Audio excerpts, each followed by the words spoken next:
পড়াশোনার পাশাপাশি 10 মিনিটের একটি প্রশ্ন ছিল। প্রশ্নটি ছিল, তোমার জীবনের সেরা আনন্দের মুহূর্তটি লিখো। তো আমি এবার বিস্তারিত আলোচনা করতেছি। আনন্দ বেদনার জন্য কোনো না কোনো কারণ থাকে, যার দ্বারা প্রতিটি মানুষের জীবন পরিচালিত হয়। আর খুশির নিয়মটিকে প্রকৃতির নিয়ম বলাই যায়। তবে হাসিখানা প্রকৃতির নিয়মের মতো হলেও আমার জীবনের সেরা আনন্দের অনুভূতি তখন হয় যখন আমি আমার বাবা মায়ের মুখে হাসি দেখতে পাই। যখন বাবা মা একসাথে কোনো বিষয় নিয়ে অনেক খুশি থাকে, তাদের মুখের হাসির সাথে পৃথিবীর আর কিছুর তুলনা সম্ভব না। আর প্রতিটি সন্তানের জন্য মা বাবার মুখের হাসি তাদের খুশি থাকার মুহূর্তটাই তাদের জীবনে আনন্দের মুহূর্ত। আমার জীবনের প্রতিটি ক্ষেত্রে ঘটে যাওয়া ঘটনার মধ্যে মা বাবাকে খুশি দেখতে পারাটাই আমার সেরা আনন্দের মুহূর্ত। এ তো আমি তোমার কাছে প্রশ্ন করিনি তুমি কখন কখন আনন্দ পাও, কখন কখন বেদনা আসে তোমার জীবনের। না, এটা আমি বলতে চাচ্ছি না। তোমার এরকম হওয়া উচিত ছিল যে আমি যখন এসএসসি কমপ্লিট করলাম, যখন স্কুলে আমার বিদায় অনুষ্ঠান ছিল, সেই যে বন্ধুদের সাথে শেষ দেখা হবে আর কোথায় চলে যাবে, বা ইন্টারের, বা আমি আমার একটা পহেলা বৈশাখে একটা আনন্দ করছিলে, বা কোনো পিকনিকে দিয়ে কোনো শিক্ষা সফরে গিয়ে সেই মুহূর্তটা মানে না না তোমার ওটা তুমি তো আমি ওটা প্রশ্ন তোমার হয়নি। তুমি বসো, তুমি স্যার কত মানে তোমার দাদা কত দেবে, কত পেতে পারে? আচ্ছা, এটা আমি পেছন চলে যাবো। এই কনা স্মৃতি কেন কেন লেখনি? উঠে দাঁড়াও। কেন লেখনি বলো, এদিক তাকায় কথা বলো, লেখনি কেন? না মানে তুমি প্রশ্ন ছিল, লেখা ছিল, এটা তো তুমি নিজেই লেখলে। একটা কাগজের দাম 2 টাকা, 2 টাকার একটা কাগজ দিচ্ছি, তাহলে কাগজটার উপরে হেডলাইনটা লেখলে। কাগজটা তো অবশ্যই অপচয় করা হয়েছে, এটা কি উচিত হয়েছে কিনা? তাহলে তুমি আজকে বাড়ি থেকে আসতো, তোমার প্রিয়জনদের রেখে আসতো, তুমি একটা বিয়ের অনুষ্ঠানে গিয়েছিলে, সেখানে কিছু আনন্দ মুহূর্ত ছিল না? তাহলে সেইটাই তুমি লিখতে। তোমার তো আমার এটা বানাই লেখার কোনো কিছু না। আমার তো প্রশ্নগুলো থাকবে এরকমই, যে একটা তো চলমান, যেটা অতীত হয়ে গেছে, বা তুমি যেটা কল্পনা করতেছো। বাট তোমার এই আমাদের মডেল টেস্টে কি ছিল প্রশ্নটা? তোমার জীবনের লক্ষ্য। মানে এটা হচ্ছে কি, মানে আমার এখনো হয়নি, আমার সেটা আমি এই লক্ষ্যে পৌঁছাতে চাই, তাই না?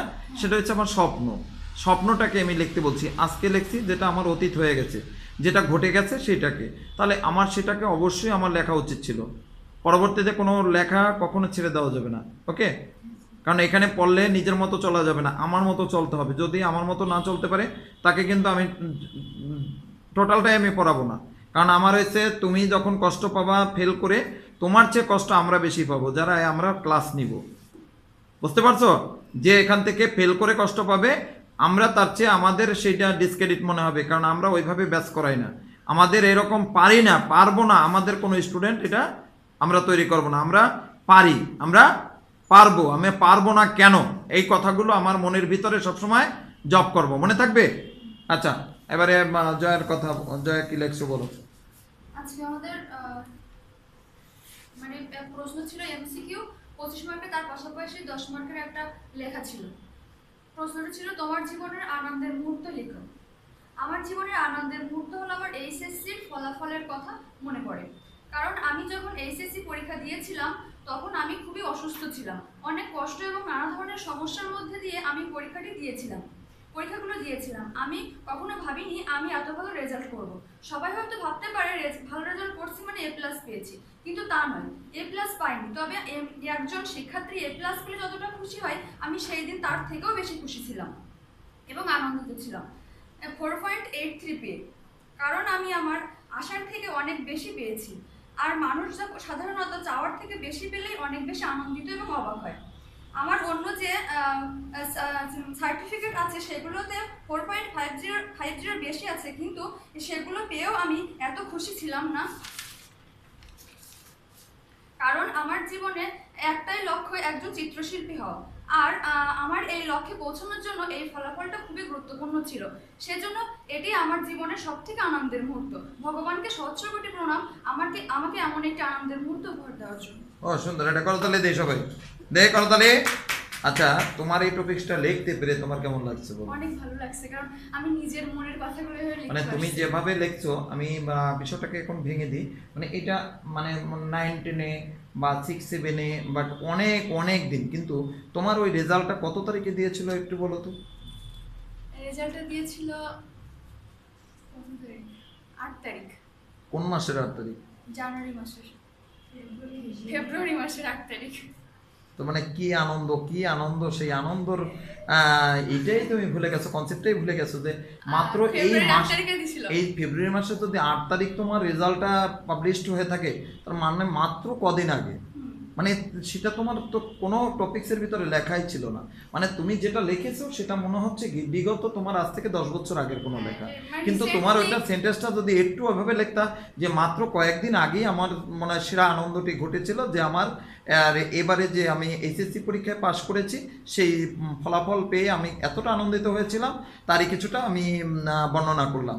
মানে আমি ধারাবাহিকতাভাবে তারপরে যদি নিচে তোমার নামতে, তাহলে তোমার লেখাটা আমি আরও সুন্দর হতো। কারণ এটা অনেক অনেক ব্যাকডেটে না, একদম সাম্প্রতিক একটা বিষয়, তার জন্য। আর রেজাল্ট মাত্র কয়েকদিন আগে যাচ্ছে, সেই টাইমটাও আমি ভুলে গেছি। কেন ভুলে যাব?